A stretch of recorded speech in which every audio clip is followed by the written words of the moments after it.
आदित्य अपनी गाड़ी को लेकर शहर के ऑटो स्टैंड पर जाता है। वहां पर एक छोटी सी दुकान से एक सिगरेट खरीदता है और खड़ा होकर बड़ी ही टेंशन में उस सिगरेट को पीने लगता है।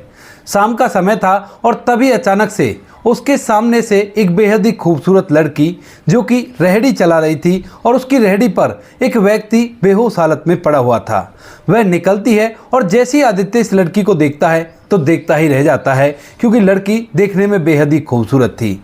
लेकिन यहाँ पर यह दृश्य कुछ अटपटा सा था, क्योंकि वह लड़की रेहड़ी को धकेल कर ले जा रही थी और उस रेहड़ी पर एक आदमी बेहोश पड़ा हुआ था। कौन थी वह लड़की और किस वजह से वह उसे धकेल कर ले जा रही थी और क्या होता है इससे आगे, पूरी सच्चाई के बारे में जानने के लिए वीडियो को अंत तक जरूर देखें।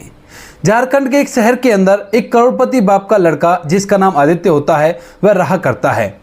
उसके पिता के ढेर सारे बिजनेस हैं, कोई भी कैसी भी दिक्कत नहीं है। लेकिन यहाँ पर जो आदित्य है वो शादी के योग्य हो गया है और वह जब भी उसके माता पिता किसी भी लड़की को उसे शादी के लिए दिखाते हैं तो वह साफ साफ मना कर दिया करता है, उसे कोई लड़की पसंद नहीं आ रही होती है। इसी बात को लेकर माता पिता काफ़ी ज़्यादा उसे डांट फटकार लगाते हैं, कहते हैं कि इस तरह से कैसे चलेगा। अड़ोस पड़ोस के बातें बनाने लगे हैं कि लड़का काफ़ी सयाना हो गया है और इसकी शादी कब करेंगे। लेकिन आदित्य उनकी एक नहीं सुनता है और कहता है कि जो मुझे पसंद ही नहीं आ रही तो मैं लड़की से शादी कैसे कर लूँ, क्योंकि ऐसी लड़की मुझे नहीं चाहिए। दरअसल आदित्य को एक शर्मीली लड़की चाहिए थी, लेकिन जो भी बड़े घरों की लड़कियां हुआ करती हैं वह पूरी तरह से मॉडर्न होती थी और इसी वजह से जब भी आदित्य उनसे मिला करता तो उसी समय पर वह जाहिर कर दिया करती कि उनके अंदर शर्म हया बिल्कुल भी नहीं है। इसी वजह से आदित्य बार बार लड़कियों को रिजेक्ट करता रहता है और उसके पिता बार बार उसे लड़कियों को दिखाते रहते हैं। आदित्य की उम्र भी काफी हो रही थी, लेकिन अभी तक उसने किसी भी लड़की को पसंद नहीं किया था। और इसी बात को लेकर एक दिन जो आदित्य के पिता होते हैं, जैसे ही शाम के समय आदित्य घर आता है किसी ऑफिस से तो एकदम से उसे धमकाने लगते हैं, कहते हैं कि क्या करके मानेगा, इस तरह से कब तक चलेगा, तुझे शादी तो कर लेनी ही चाहिए क्योंकि हम लोग बुजुर्ग हो चले हैं और अगर तू अपनी शादी नहीं करेगा तो चारों तरफ हमारी बदनामी हो रही है। इस बात को सुनकर बेटा समझाने लगता है कि माँ बाबूजी मैं ऐसी शादी नहीं कर सकता, लेकिन पिता उसे धमकाने लगते हैं। जब पिता उसे ज्यादा धमकाते हैं तो अपनी गाड़ी को लेकर वहां से निकल जाता है और उसी शहर के एक ऑटो स्टैंड पर जाकर खड़ा हो जाता है। वहां पर खड़ा खड़ा वह टेंशन में था कि क्या किया जाए आगे और किस तरह से समय व्यतीत होगा। तभी उसकी नजर एक दुकान पर पड़ती है तो आदित्य उस दुकान पर जाता है और वहां से एक सिगरेट खरीदकर पीने लगता है। वैसे तो वो सिगरेट नहीं पिया करता है, लेकिन जब भी कभी उसे टेंशन हुआ करती है तो एक आध सिगरेट पी लिया करता है। इसी वजह से वो वहां पर खड़ा होकर सिगरेट पी रहा था और अपनी जिंदगी के बारे में सोच रहा था कि वह आगे क्या करेगा और किस तरह से समय व्यतीत होगा। लेकिन तभी अचानक से वहां पर एक बेहद ही खूबसूरत लड़की जो कि एक रिक्शा धकेल रही थी और उस रिक्शे के ऊपर एक व्यक्ति बेहोशी की हालत में पड़ा हुआ था। वह अपने रिक्शे को धकेलते हुए वहां से गुजरती है, क्योंकि यहां से थोड़ी ही आगे सब्जियों की मार्केट है और शायद वहां से वो लड़की आ रही थी। अब आदित्य जब इस दृश्य को देखता है तो बहुत ही ज्यादा हैरान हो जाता है और उसे ये सब कुछ बड़ा ही अटपटा सा लगता है। वह उस लड़की को देखकर उसके बारे में सोचने लगता है कि कितनी खूबसूरत लड़की है और जिंदगी में कितने कष्ट उठाने पड़ रहे हैं। एक आदमी को रिक्शे पे रखकर इसे धकेलना भी पड़ रहा है, आखिर क्या मजबूरियां होंगी ऐसी। इन बातों को सोचते सोचते जैसे थोड़ा सा समय व्यतीत होता है, इतनी देर में वह लड़की वहां से निकल गई थी और इसके बाद आदित्य भी उस लड़की के बारे में सोचना बंद करके दोबारा से अपनी गाड़ी में बैठता है और वापस से अपना घर चला जाता है। लेकिन रात के समय जब वह आराम कर रहा था तो फिर से उस लड़की का चेहरा उसकी आंखों के सामने आता है और एक बार फिर से वह उस लड़की के बारे में सोचने लगता है। जब बार बार उस लड़की का वही चेहरा जिस तरह से वो रिश्ते को धकेल रही थी वह उसकी आंखों के सामने आता है तो वह सोचने लगता है कि कहीं ऐसा तो नहीं मुझे उस लड़की से प्यार हो गया, और इसी कश्मोकश में उसकी पूरी रात निकल जाती है। इसके बाद धीरे धीरे दूसरा दिन सुबह होता है और सुबह सुबह आदित्य उठकर अपने ऑफिस के लिए निकल जाता है और धीरे धीरे फिर से शाम हो जाती है। शाम के समय जैसे वही समय होता है तो उस समय पर जाकर आदित्य फिर से वहीं पर खड़ा हो जाता है और उसी तरह से सिगरेट पीने लगता है। लेकिन थोड़ी देर बाद फिर से वही लड़की इसी तरह से जिस तरह से कल जा रही थी एक व्यक्ति को अपने रिक्शे में डालकर धकेलते हुए एक दूसरी तरफ ले जा रही थी। अब आदित्य इसको देखकर जानना चाहता है कि कौन है ये व्यक्ति और किस वजह से रोज के रोज ये लड़की इसे धकेलते हुए इस तरह से ले जाया करती है। और लोग जो वहां पर रेगुलर काम किया करते थे उनके लिए तो ये सामान्य सी बात थी, लेकिन आदित्य पहली बार यहां पर आया था और उसके लिए ये बड़ी ही अजीब बात होती है। इसके बाद जो आदित्य होता है, जब वह लड़की रिक्शे को लेकर थोड़ी आगे निकल जाती है तो अपनी गाड़ी में बैठता है और गाड़ी में बैठकर उस लड़की का पीछा करने लगता है। पीछा करते करते वह लड़की थोड़ी दूर जाकर एक छोटे से ऑटो स्टैंड पर जाती है जो कि एक गांव के लिए बना हुआ था। वहां पर जाकर वह अपने रिक्शे को एक साइड में खड़ा कर देती है और उसके बाद जो व्यक्ति उस रेडी पर पड़ा हुआ था उसे उठाकर सहारा देकर अपने साथ ले जाकर एक ऑटो में बिठा देती है और उसके बाद थोड़ी देर में वह ऑटो वहां से चलने लगता है। इसके बाद आदित्य, जो अब तक ये सब कुछ देख रहा था, वह उस ऑटो का पीछा करने लगता है और पीछा करते करते वह ऑटो इसी शहर के पास ही के गांव में, जो यहां से 7 किलोमीटर दूर है, उस गांव के एक अड्डे पर जाकर रुक जाता है। और इसके बाद वह लड़की जो इस ऑटो में बैठी थी एक व्यक्ति को लेकर, वह उस व्यक्ति को सहारा देते हुए अपने साथ लेकर वहीं से चलने लगती है पैदल पैदल। धीरे धीरे जो आदित्य होता है वह उसके पीछे पीछे जाता है और लड़की गांव से बाहर बने हुए एक छोटे से मकान के अंदर घुस जाती है। जो मकान ज्यादा बड़ा तो नहीं था, छोटा सा मकान था, एक कमरा बना हुआ था और सामने एक चौक था और उसकी कच्ची दीवारें थी। उसके अंदर वह लड़की घुस गई थी, लेकिन आदित्य की निगाहों में वो लड़की पूरी तरह से छप गई थी। और इसके बाद आदित्य उतरकर उस घर के पीछे खड़ा हो जाता है और वहीं से उनकी बातें सुनने लगता है। जैसे वह लड़की उस व्यक्ति को लेकर उस घर के अंदर घुसती है तो उस घर के अंदर उसकी माँ भी थी और उसका एक छोटा भाई भी था। तभी उसकी माँ कहने लगती है कि आज भी पीकर आया है ना, ये नहीं सुधरने वाला, जबकि हमारी इतनी हालत खराब है उसके बावजूद भी ऐसी हरकतों से बाहर नहीं आ रहा। बेटी तू कब तक संभालेगी इसको रहने दे इसके हाल पर और इसको ऐसे ही छोड़कर आ जाया कर, कहां तक तू रोज रोज इसे इस तरह से ढोएगी। तो उसके बाद बेटी कहने लगती है कि माँ, ये मेरे पिता हैं और इनकी सेवा करना मेरा फर्ज बनता है। अगर ये हमारी तरफ ध्यान नहीं दे रहे तो वो इनकी गलती है, अगर मैं देखते हुए भी इनकी तरफ ध्यान नहीं दूंगी तो ये मेरी गलती होगी, और अगर मैं इनको साथ नहीं लेकर आऊंगी तो तरह तरह की बदनामी होगी और ऐसा मैं बिल्कुल भी नहीं चाहती। इस बात को देखकर आदित्य, जो अब तक उस लड़की के बारे में सोच ही रहा था, उसे उस लड़की से प्यार हो जाता है, क्योंकि इस लड़की के अंदर बहुत ज्यादा समझदारी थी, जिस समझदारी के कारण यह रोज रोज अपने पिता को शराब की हालत में वहां से लाया करती। इसके बाद आदित्य वहां से चुपचाप अपने घर लौट जाता है, लेकिन अब वह संगीता से प्यार करने लगा था और इसी वजह से वह उसके बारे में सारी कुछ बातें जानना चाहता है। जिस गांव के अंदर ये लड़की इस व्यक्ति को लेकर आई थी, उसी गांव का उसका एक दोस्त होता है जिसका नाम होता है प्रशांत। और प्रशांत के पास ये शाम के समय फोन कर देता है और उससे पूछने लगता है कि भाई, तेरे गांव में गांव से बाहर की तरफ एक छोटा सा मकान है ना।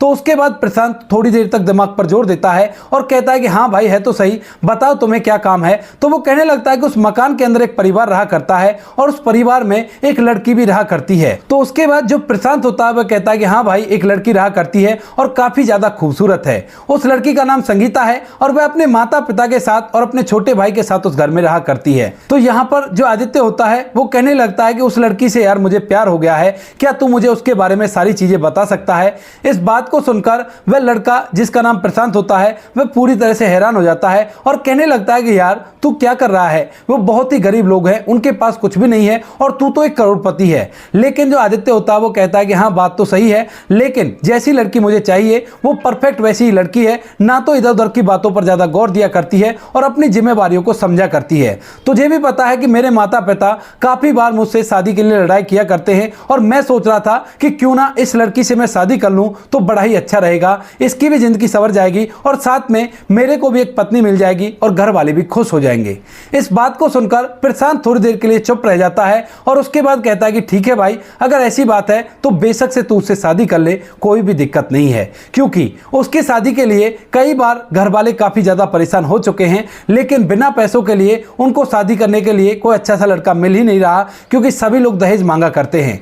इसी वजह से जो उसके पिता हैं अपनी बेटी की चिंता कर करके काफी ज्यादा परेशान होते हैं। दरअसल यहाँ पर जो ये लड़की है ये अपने परिवार के साथ अच्छी तरह से रहा करती थी और इसके पिता ने इसकी शादी के लिए कुछ पैसे भी जोड़ रखे थे। इसके पिता शहर के अंदर सब्जियों का ठेला लगाया करते थे, लेकिन एक दिन अचानक से एक हादसे में संगीता के पिता हॉस्पिटल पहुंच जाते हैं और जब पिता हॉस्पिटल पहुंच जाते हैं तो उसके बाद बेटी उन पैसों को, जो पैसे उसकी शादी के लिए रखे हुए थे, उन पैसों को भी अपने पिता के इलाज में खर्च कर देती है। और इसके बाद जब पिता ठीक होता है तो उसे इस बात का बड़ा ही बुरा लगता है। अब इसके बाद वह इधर उधर अपनी बेटी की शादी की बात करने लगता है, लेकिन सभी लोग शादी के अंदर थोड़ा बहुत दहेज मांगा करते हैं और वो पैसे इनके पास नहीं थे। इसी वजह से पिता टेंशन में हो जाता है और टेंशन में रहने के कारण वह शराब पीने लगता है। अब तक जो पैसे वो रोज कमाया करता था वह पैसे भी नहीं कमाया करता है और इसी वजह से अब इधर उधर से पैसा उधार लेकर शराब पीने लगता है और कर्जदार इनके दरवाजे तक आने लगते हैं। जब कर्जदार दरवाजे तक आने लगते हैं तो परिवार को पता चलता है कि परिवार का मुखिया फिलहाल शराब की आगोश में आ गया है और वह इधर उधर से कर्ज ले चुका है। तो उसके बाद जो बेटी होती है वो उनसे रिक्वेस्ट करती है कि कोई बात नहीं, आपके पैसों को मैं धीरे धीरे चुका दूंगी और आप लोग हमें परेशान मत कीजिए। लेकिन वहीं पर एक और कर्जदार होता है जो कि जवान था और जिसकी पहली पत्नी की मौत हो गई थी। वह वहां पर आता है और आने के बाद यहां पर जो संगीता की मां होती है उससे कहने लगता है कि देखो, अगर तुम मेरी बात मान जाओ तो तुम्हें कर्ज चुकाने की जरूरत नहीं पड़ेगी। अब इस बात को सुनकर संगीता की मां कहने लगती है कि बताइए साहब, आपका कर्ज ना चुकाने के लिए हमें क्या करना होगा। तो वो कहने लगता है कि देखो, अगर तुम अपनी बेटी की शादी मुझसे करा दोगे तो उसके बाद तुम्हारा जितना भी कर्ज है उस सारे कर्ज को मैं फारिग कर दूंगा और आगे भी तुम्हें जितना पैसा चाहिए उतना पैसा मैं देता रहूंगा अपने घर को चलाने के लिए और आराम से जिंदगी को जीना। इस बात को सुनकर संगीता पूरी तरह से परेशान हो जाती है क्योंकि उस व्यक्ति की उम्र तकरीबन 38 साल थी और संगीता यहां पर 22 साल की थी। तो यहां पर कैसा भी मेल नहीं था। इसी वजह से संगीता मन ही मन बहुत कुछ सोच रही थी। लेकिन तभी उसकी मां कहने लगती है कि साहब, ये आप क्या कह रहे हो, आपको ये बातें शोभा नहीं देती। आपका कर्ज लिया है तो उस कर्ज को हम चुका देंगे, लेकिन इस तरह की बात मेरे घर के अंदर आकर मत करो। इसके बाद वह उन्हें निश्चित समय दे देता है कि इतने टाइम में मेरा कर्जा चुका देना और धमकाते हुए वहां से चला जाता है। इधर अब संगीता ये देखती है कि पिताजी काम भी नहीं किया करते और घर के अंदर पैसे कहां से आएंगे, इनका कर्ज भी चुकाना है। तो इसी वजह से जो संगीता होती है वो अपने पिता की जगह सब्जियों की रेहड़ी लगाने लगती है और वहीं पर दिन भर रहकर सब्जियां बेचा करती और शाम के समय उसका पिता थोड़ी बहुत शराब पीकर वहीं पर चला जाया करता और वहां से उसकी बेटी उसे अपने साथ ले आया करती ताकि पिता की कहीं भी बेइज्जती ना हो सके। अगर वो इधर उधर ऐसे ही पड़ा रहा तो उसके बाद उसकी ज्यादा बेइज्जती हो सकती है। इस बात के बारे में पूरे गांव में पता था और जहां पर संगीता सब्जी बेचा करती थी वहां पर भी सभी लोगों को पता था। तो इसी वजह से यह बात प्रशांत को पता होती है और जैसे ही आदित्य प्रशांत के मुंह से इन सभी बातों को सुनता है तो वह पूरी तरह से संगीता पर मोहित हो जाता है और कहने लगता है कि यार, मुझे उस लड़की से बात करनी है और तू ये बता कि वो घर कब मिलेगी। मैं उसके घर जाकर उसके परिवार के सामने उससे बात करना चाहता हूं और उसके परिवार से उसका हाथ मांगूंगा। इनका जितना भी कर्जा है मैं चुका दूंगा, लेकिन शर्त यह रहेगी कि इन्हें इनकी बेटी की शादी मुझसे करनी होगी। इस बात को सुनकर प्रशांत कहता है कि ठीक है भाई, अगर ऐसी बात है तो एक बार तू बात कर ले। सुबह तकरीबन 8 बजे तक संगीता यहीं पर रहा करती है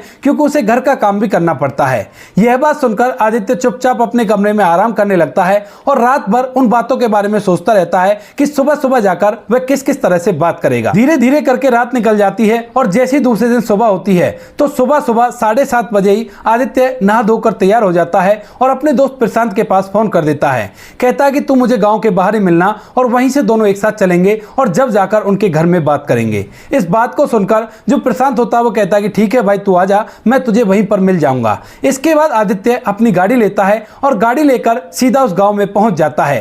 रास्ते में भी वह संगीता के बारे में सोच रहा है और जैसे वो गांव में एंटर करता है तो वहीं पर उसे उसका दोस्त मिल जाता है और थोड़ी आगे चलने पर उन लोगों का घर भी था, संगीता और उसके माता पिता का। इसके बाद दोनों दोस्त उतरकर उस घर के अंदर जाते हैं और घर के अंदर की हालत देखकर आदित्य को बड़ा ही बुरा लगता है क्योंकि इस घर के अंदर कोई भी सुख सुविधाओं के सामान नहीं थे, यहां तक कि उस घर में बिजली तक भी नहीं थी। वह बड़ी मुश्किल से अपना समय व्यतीत कर रहे थे और उसके बावजूद भी एक लड़की हिम्मत करके उस कर्जे को पटा रही है जिस कर्जे की वजह से उसकी जिंदगी खराब होने की कगार पर है। तो इसी वजह से उसे उसकी हिम्मत बहुत ही अच्छी लगती है और जैसे वो लोग उस घर के अंदर घुसते हैं तो वहां पर संगीता के माता पिता थे। पिता अब तक शराब के नशे से दूर हो चुके थे और इसके बाद जो प्रशांत होता है उसे तो वो लोग पहचान रहे थे, लेकिन आदित्य सूट बूट में था तो उसे वो लोग पहचान नहीं पाते हैं और कहने लगते हैं कि बेटा प्रशांत, ये व्यक्ति कौन है और तुम लोग क्यों आए हो हमारे यहाँ पर। तो उसके बाद जो प्रशांत होता है वो कहता है कि अंकल, आपसे कोई जरूरी बात करनी है और उसी वजह से ये मेरा दोस्त है जो कि पासी के शहर में रहा करता है और इसके पास ढेर सारा रुपया पैसा है, ये आपसे कुछ जरूरी बात करने के लिए आया है। अब इस बात को सुनकर संगीता के माता पिता और संगीता को बड़ी हैरानी होती है क्योंकि उन लोगों के पास कुछ भी ऐसा कीमती नहीं है जिसकी इस करोड़पति व्यक्ति को जरूरत हो, लेकिन फिर भी ये यहाँ पर क्यों आया है। फिर भी वो लोग उसकी बात सुनने के लिए तैयार हो जाते हैं और उसके बाद जो आदित्य होता है सबसे पहले उन्हें नमस्कार करता है और नमस्कार करने के बाद उनसे बातचीत स्टार्ट कर देता है।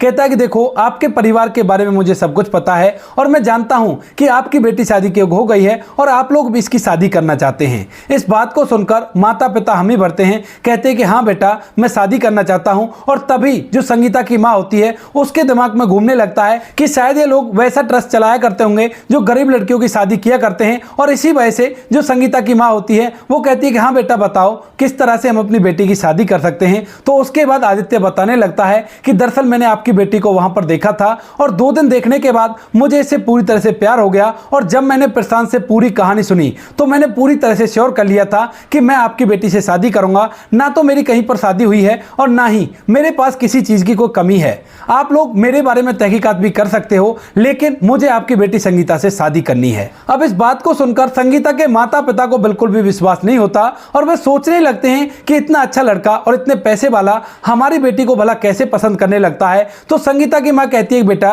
कहीं आप मजाक तो नहीं कर रहे। लेकिन यहीं पर जो आदित्य होता है वह प्रशांत को इशारा करता है। तो प्रशांत कहने लगता है कि नहीं चाची ये मजाक नहीं कर रहे, सच में ही आपकी बेटी से प्यार किया करते हैं। कल रात काफी देर तक इसने मुझसे बात की थी और कहा था कि मैं उसी से शादी करना चाहता हूं। दरअसल इसके माता पिता इसे कई लड़कियों को दिखा चुके हैं, लेकिन ये किसी भी लड़की को पसंद नहीं करता है क्योंकि इसे सादा सिंपल पत्नी चाहिए और वो लोग काफी ज्यादा एडवांस हुआ करती हैं। इसी वजह से ये आपकी बेटी से शादी करना चाहता है। अब इस बात को सुनकर माता पिता हैरान खड़े रह जाते हैं, लेकिन तभी संगीता आगे आती है और कहने लगती है देखिए जी, अगर आपको शादी की बात करनी है तो आपको नहीं आना चाहिए था, आपके माता पिता को आना चाहिए था। इस बात को सुनकर आदित्य थोड़ी देर के लिए चुप रह जाता है, लेकिन तभी कहने लगता है कि देखिए मैं खुद आना तो नहीं चाहता था, माता पिता को भेजना चाहता था, लेकिन उससे पहले मैं ये तय करना चाहता था कि आप लोग शादी के लिए तैयार हो या नहीं हो। अब इस बात को सुनकर संगीता थोड़ी देर सोच विचार में पड़ जाती है, लेकिन तभी संगीता की मां कहने लगती है कि बेटा हम तो तैयार हैं, लेकिन अगर तुम्हारे माता पिता आएंगे तभी हम अपनी बेटी की शादी तुमसे कराने के बारे में सोच सकते हैं, क्योंकि बच्चों का अलग तरह का व्यवहार हुआ करता है और बड़ों में जो बातें हुआ करती हैं वो अलग चीज हुआ करती हैं। इसके बाद आदित्य कहता है कि अगर आप लोगों को कोई ऐतराज नहीं है तो मैं बिल्कुल से माता पिता को ही भेजूंगा शादी की बात करने के लिए,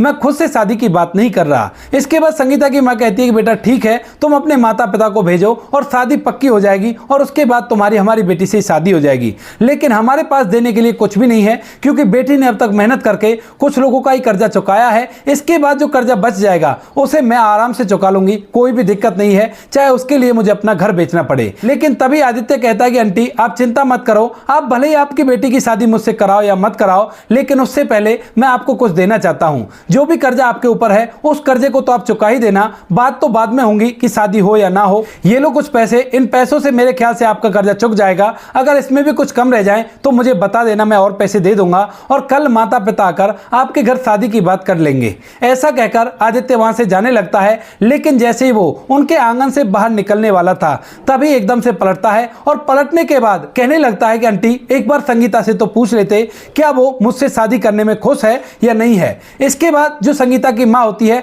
वो अपनी बेटी की तरफ देखने लगती है और पूछती है कि बेटी क्या लड़का अच्छा है। तो इस बात को सुनने के बाद संगीता एकदम से शर्माकर घर के अंदर चली जाती है और यह सीधा सीधा इशारा था कि संगीता भी शादी के लिए तैयार है। इसके बाद आदित्य अपने घर जाता है और घर जाने के बाद अपने माता पिता को संगीता और उसके परिवार के बारे में बताता है और कहता है कि माँ बाबूजी मैं इस लड़की से शादी करना चाहता हूं और वो मुझे बहुत ही ज्यादा पसंद है और उन लोगों की तरफ से भी हामी है। अब इस बात को सुनकर एक बार तो पिता उखड़ते हैं, लेकिन तभी जो आदित्य की मां होती है वह अपने पति को समझाने लगती है, कहती है देखो बच्चे की उम्र होती जा रही है, अगर फिलहाल शादी नहीं की तो बहुत ही गलत हो जाएगा और फिर वैसे भी कहां हमें वहां पर जाकर रहना है, बच्ची तो हमारे यहां पर ही रहेगी, कोई दिक्कत नहीं है, उसी से शादी कर लेते हैं। इसके बाद पिता भी सोच विचार करने लगता है और सोचता है कि शायद मेरी पत्नी ठीक कह रही है और वह इस बात के लिए तैयार हो जाता है। अगले दिन आदित्य के माता पिता सुबह सुबह संगीता के घर पहुंच जाते हैं रिश्ते की बात करने के लिए और वहां पर जो संगीता के माता पिता होते हैं वह लोग भी रिश्ते के लिए हामी भर देते हैं और इसके बाद दोनों की धूमधाम से शादी हो जाती है।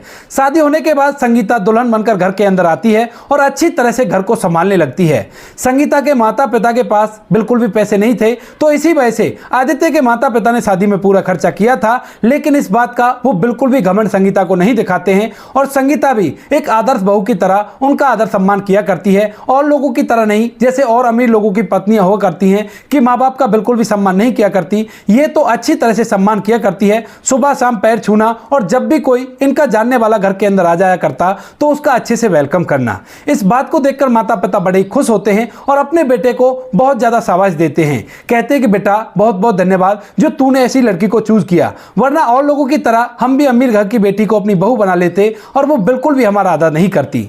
इस बात को सुनकर आदित्य खुश होता है और ये लोग खुशियों के साथ अपना जीवन व्यतीत कर रहे हैं। तो दोस्तों ये थी आज की कहानी, आपको जैसी भी लगी हो कमेंट सेक्शन में बता देना। वीडियो अगर अच्छी लगी तो वीडियो को लाइक और चैनल को सब्सक्राइब जरूर करें ताकि हमें में थोड़ा सा हौसला मिल सके आप लोगों के लिए ऐसे अच्छे वीडियो बनाने के लिए। इन कहानियों को सुनाने का उद्देश्य किसी को परेशान करना बिल्कुल भी नहीं है। ये कहानी आपको इसलिए सुनाई जाती है ताकि आप लोग इन कहानियों में से कुछ ना कुछ सीख सको और अपने जीवन में उस चीज़ को अप्लाई कर सको। मिलते हैं किसी नेक्स्ट वीडियो में नए टॉपिक के साथ। तब तक के लिए जय हिंद, जय भारत, जय हिंदुस्तान।